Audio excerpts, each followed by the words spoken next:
Hi hello friends. അപ്പോൾ ഇന്നത്തെ എൻ്റെ വീഡിയോ തേങ്ങ എങ്ങനെ വളരെ എളുപ്പത്തിൽ ഈസിയായി പൊതിക്കുക എന്നുള്ളതാണ്. എല്ലാവരും സ്കിപ്പ് ചെയ്യാതെ അവസാനം വരെ കാണണം. അതിന് വേണ്ടിയിട്ട് അത്യാവശ്യം വലിപ്പമുള്ളൊരു ഉണക്കത്തേങ്ങയാണ് എടുത്തിട്ടുള്ളത്. പച്ചത്തേങ്ങ പൊളിക്കാനാണ് എളുപ്പം. ആദ്യം ഒരു ടിപ്സ് പറയാം. ആദ്യം അതിൻ്റെ ഞെടുമ്പ് കളഞ്ഞാൽ നമുക്ക് പെട്ടെന്ന് പൊളിച്ചെടുക്കാം. ടിപ്സ് എന്ന് പറഞ്ഞാൽ തേങ്ങയുടെ സെൻറ്ററിൽ കുത്തരുത്. കാരണം എന്ന് വെച്ചാൽ അതിൻ്റെ തേങ്ങ ഇരിക്കുന്ന ഭാഗം, അതിൻ്റെ തോടുള്ള ഭാഗം സെൻറ്റർ ഭാഗം അല്ല, ഇപ്പം ചകിരി കൂടുതലുള്ള ഭാഗത്ത് കുത്തുക. ഇത് അതിൻ്റെ കണ്ണും ഭാഗം വരുന്ന ഭാഗമില്ലേ, മുകൾ ഭാഗത്ത് നിന്ന് താഴോട്ട്, അവിടെയാണ് കുത്തി പൊളിക്കേണ്ടത്. ഇത് ഉണക്കത്തേങ്ങയുടെ കാര്യമാണ് പറഞ്ഞത്. പച്ചത്തേങ്ങയാണെങ്കിൽ നമുക്ക് സെൻറ്ററിൽ കുത്തിയാലും അത്യാവശ്യം അത് പൊളിഞ്ഞൊക്കെ പോരും. പക്ഷേ അതിലും എളുപ്പമാണ് നമുക്ക് മോൾ ഭാഗത്ത് കുത്തുന്നത്.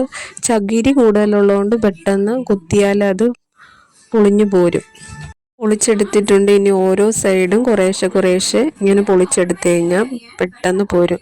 പിന്നെ കുറച്ച് ചകിരി കാണാം, അത് പാര കൊണ്ട് വലിച്ചെടുത്താൽ പെട്ടെന്ന് പോകും. കൂടുതൽ ചകിരി ഉണ്ടെങ്കിൽ നമ്മൾ കുറേശ്ശെ ചകിരി പാര കൊണ്ട് പിടിച്ച് കുറച്ച് വലിച്ചെടുത്താൽ മാത്രം മതി. ഇനി നമുക്ക് തേങ്ങ പൊട്ടിക്കുന്നതും കൂടി നോക്കാം.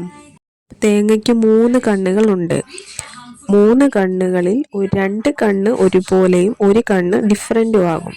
അപ്പം ഡിഫറൻറ്റ് കണ്ണിൻ്റെ നേരെ ഒരു ഉന്തിയ ഭാഗം കാണും. അവിടെയാണ് നമ്മൾ കത്തി കൊണ്ട് പൊട്ടിക്കേണ്ടത്. പൊട്ടിച്ചാൽ പെട്ടെന്ന് പൊട്ടിപ്പോരും. നിങ്ങൾക്ക് നോക്കുമ്പോഴേ കാണാം. അപ്പോൾ ഇതൊക്കെയാണ് എനിക്ക് തേങ്ങ പൊതിക്കുമ്പോഴും പൊട്ടിക്കുമ്പോഴും സിമ്പിളായിട്ട് തോന്നിയത്. അതാണ് ഞാൻ ഷെയർ ചെയ്തേക്കുന്നത്.